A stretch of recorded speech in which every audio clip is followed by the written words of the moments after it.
今日要為大家介紹一本書《科學素養》，作者池內遼，翻譯李友君，出版2018年4月17日。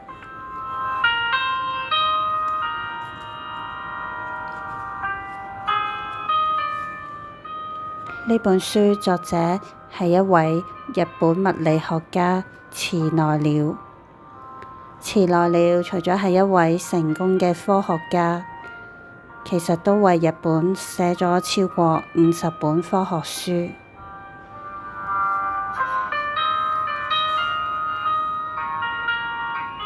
咁我就喺書裏面抽起咗4篇有趣嘅文章同大家分享。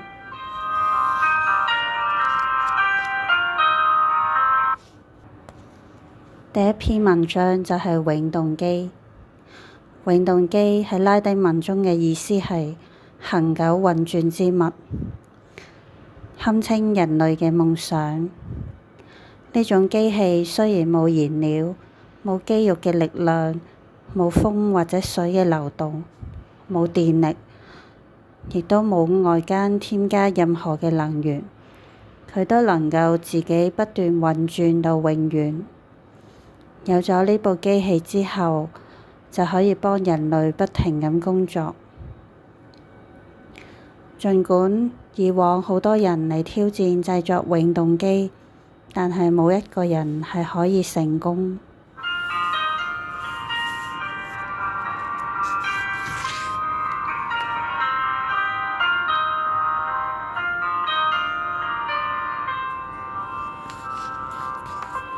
點解冇人做得出永動機呢？大家可以思考呢個問題，就可以發現好多物理學嘅定律。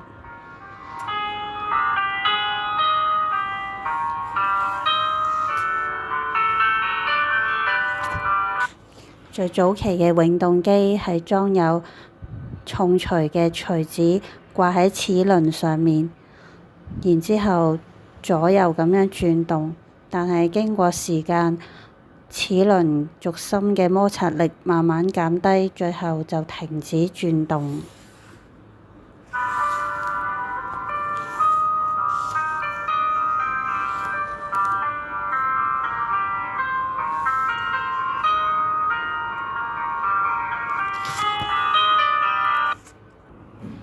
第二篇同大家分享嘅就係煉金術。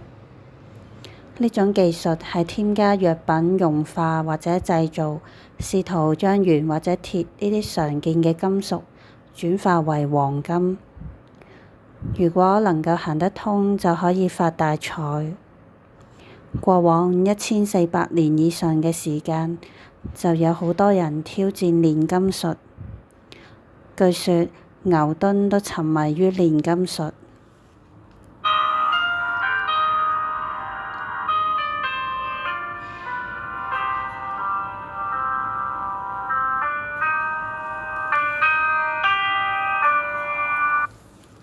煉金術產生係大家希望利用化學變化嘅技術，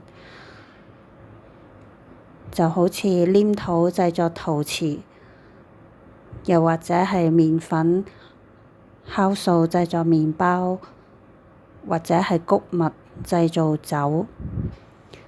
喺經驗裏面學到，如果將一啲火燒或者添加酵母之後，就能夠將原生嘅物質變成更高級嘅東西，話唔定鐵都能夠變成黃金。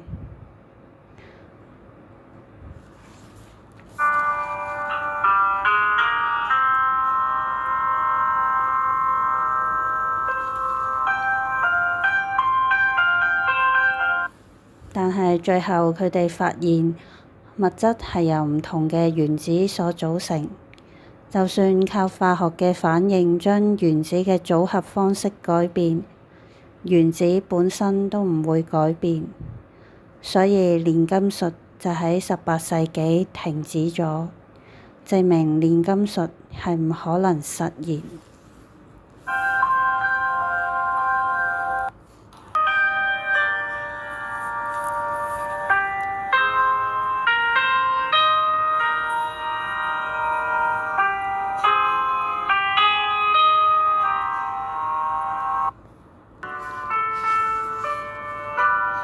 第三篇文章就係混沌的世界。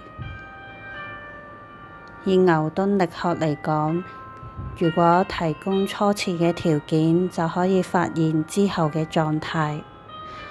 首先知道初次嘅位置同速度之後，就可以用方程式嚟揾到後嚟嘅結果，就叫做決定論 （determinism）。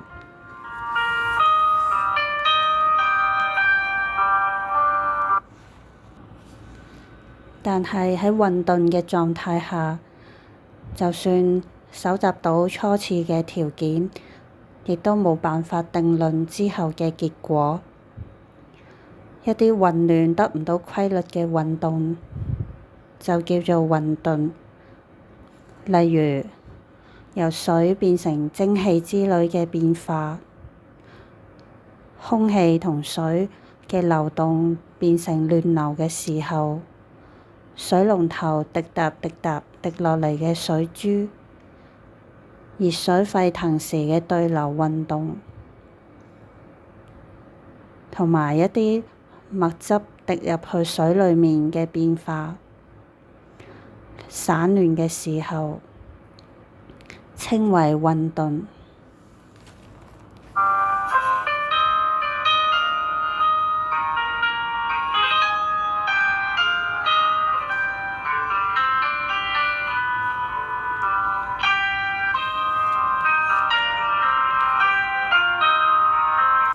其實我哋人體裡面都會有混沌嘅時候，腦神經嘅震動、腦波、眼球運動、呼吸同聲音等等，其實都唔係固定週期嘅運動，而係混亂，我哋稱為運動嘅運動。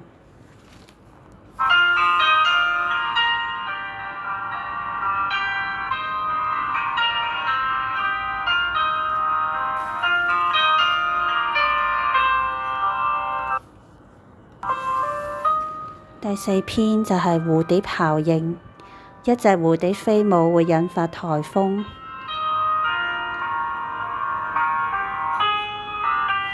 有個象徵運動嘅詞彙叫做蝴蝶效應 （Butterfly Effect）。單憑一隻蝴蝶飛舞就會改變空氣嘅流動，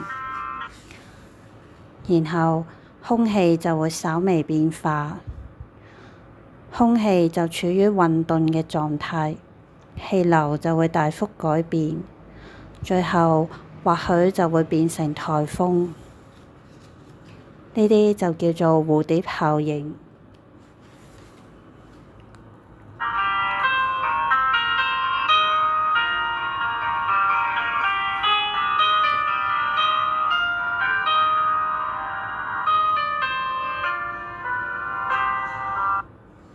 而且天氣唔能夠100%預報到空氣嘅流動同溫度嘅確實變化，都可以稱為混沌。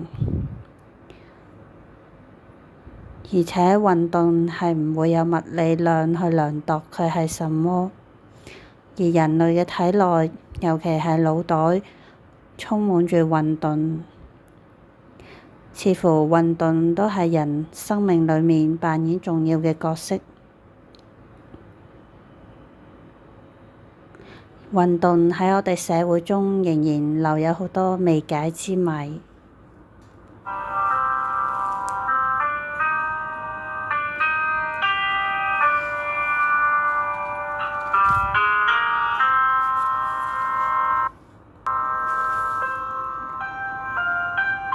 最後，作者就教大家如何學習科學。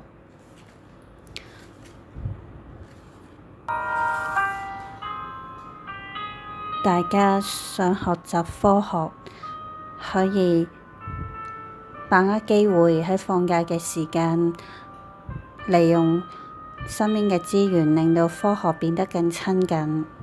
可以去科學館、博物館，又或者嘗試讀一啲科學嘅書籍。仲有一個秘訣就係思考身邊嘅事物，例如可以睇下韆鞦點解會左右搖擺，爬樓梯玩具嘅構造，冷氣同冰箱嘅原理。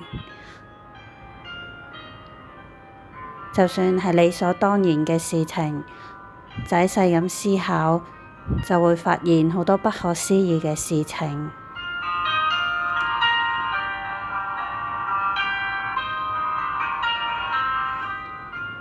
呢啲事情發生，好似冷氣機，其實同地球嘅水循環都係相同嘅原理。